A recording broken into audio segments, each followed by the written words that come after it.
Welcome back to the Breakdown.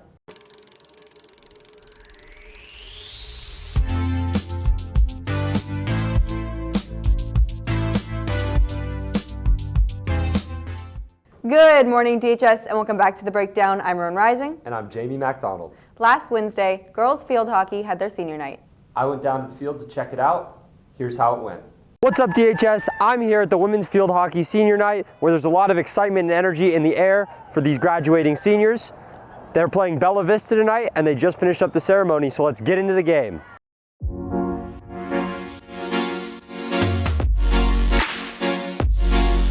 Field hockey continued their shutout season, winning their last two away games, both against Lassen, 2-0 and 9-0. Their last challenge was senior night against Bella Vista, who had forced their last meeting into overtime, where Davis managed to pull out a win. Before the game, the team took time to honor and celebrate their seniors. After the ceremony, the team seemed fired up and ready to take home the win, which showed when junior Sofia Garcia scored early in the first half. The Blue Devils also played phenomenal defense, allowing only 4 shots on goal the whole game, all of which were saved by freshman goalie Kira Kelly. What's up, guys? I'm here at the end of the first half. Davis is up 1-0 in this tight battle. It's been really back and forth both ways. Let's look to pull it through in the end. The second half was just as impressive, with senior Aurora Hogan scoring a goal to bring the lead 2-0. With this goal and her earlier assist, Hogan is ranked 30th in the nation for total points and 31st in assists. Hey guys, I'm here after the game. Davis won 2-0 against Bella Vista, closing out the season with a W. How do you feel about the season ending? I thought it was good. We shut out the season and we went 12-0 in league, so that was pretty cool. We had a really awesome season. We got a league streak and we had a shutout season thanks to our goalies. So it was really awesome to just end my last season playing field hockey off on a good note, and really excited to have the tournament at the end of the season and then hopefully continue playing in college. I think the season went pretty well. I mean, our keepers went they had a shutout season. We didn't get any goals scored on us during the league games, so that was pretty nice. For the Breakdown, this is Jamie Macdonald. You ready to move on to the next segment? Yeah, hold on, I'm getting a call. Hello? It's breaking news. I'm Alessandra Trask, and I am reporting from downtown Davis on election night. While some locations broadcasted sports, others were fixed on the news channels playing the election. People watched attentively, students glanced up from their computers, and some anxiously had their backs turned to the screens. Still early in the vote counting process, community members sat patiently eating their meals and enjoying their beverages. As channels follow the presidential election with a close eye, it is still too early to know who will be our 2024 President of the United States. For the Breakdown, this is Alessandra Trask. On Tuesday, the Yolo County Republican Party met in their office in Woodland to watch the election. Over 40 people packed into the space, huddled around a TV with the news playing, announcing each state's projections. Positive results were met with cheers, with negative results being met with silence. The party arranged for food to be available, with signs plastered across the walls. I'm Dan Brown. I'm chair of the Yolo County Republican Party. We represent West Sacramento, Davis, Winters, Woodland, Esparto, Knights Landing. Brown views the national election as not holding as much importance for the party, as he's more concerned about local and state elections that actually affect him. What we're doing here is we're watching the presidential election and actually watching the Senate and the House really close, because that's crucial to us to win control of both. And that's what we're looking for. Brown ultimately knows that the election won't be completed in a day, so he's more focused on the aftermath of scrambling to gain more political capital. It's a little bit of both, but I would say 60-40.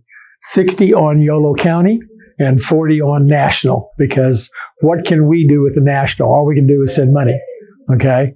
But we can help by registering more voters and trying to get voters to look at the Republican Party, look at the Independent Party, look at the Democrat Party, and then make a decision what they align themselves with.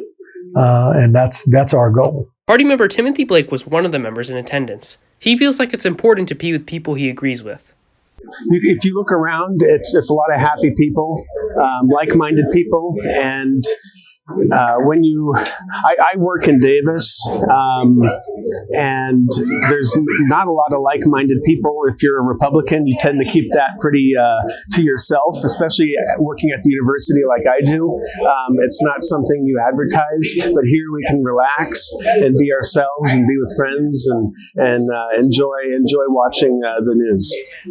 Some members brought their children, like Echo Camacho, who brought her 8-year-old son. I decided to come because there was a Trump show. For the Breakdown, this is Noah Meyer. Here's what's up. Here's Stud Gov. What's up, DHS? My name's Malia. My name's Caitlin. And we're back with your Stud Gov announcements. All right, first off, good luck to all of our teams that are in playoffs. Second, we have winter sport tryouts coming up. This week we have women's soccer and women's basketball. And next up on November 14th, we have our annual talent show at 7 p.m. You get in free with ASB, so make sure to show up and support your friends. Stud Gov out. Could you come to Citrus Circus Championships? Certainly so, sir. Sam Ochsner-Hembrow sets the scene. Last Sunday, Citrus Circuits hosted the first ever Citrus Champs tournament at Davis High. Students competed against each other in a 6-round showdown to decide which robots would be taken to the next competition. This is a first not only for the team, but for the robotics league as a whole.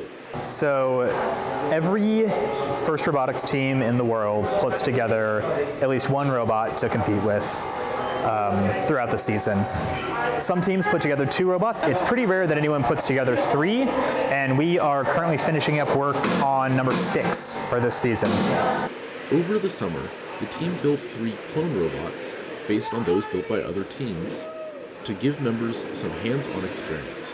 These, in addition to the prototype Alpha and the 2 competition robots, competed for 3 slots in the final competition before the new season starts. The event was also a way to give more people the chance to drive the robots. Driving them competitively is difficult, but drivers are heavily assisted by the software team. So a lot of it is automated. This game, we need to basically have a precise sense of where the robot is on the field at all times, because we need to angle the shooter correctly and position the angle of the robot correctly. We use, these things. These go into kind of a goal that's about 6.5 feet off the ground. And we use both just tracking of how our wheels move and computer vision, scanning little QR codes all around the field. In the last rounds, the robots formed 2 teams for a best-of-3 finals match. One alliance, composed of a practice robot and 2 of the clones, fought valiantly, but in the end was unsuccessful. The prototype and competition robots won, along with a copy of the robot made by Team 2056, a Canadian team. This was the first time Citrus held this competition, but it won't be the last. Head coach Michael Corsetto hopes to hold more events using the new space, a resource most other teams don't have. It may not look like it on the surface, but it takes a lot of planning and project management to make something like this happen, and then it takes a lot of resources that have been built up over time. This is Sam Ochsner-Hembrow for The Breakdown. It's been great. We'll see you next time on The Breakdown.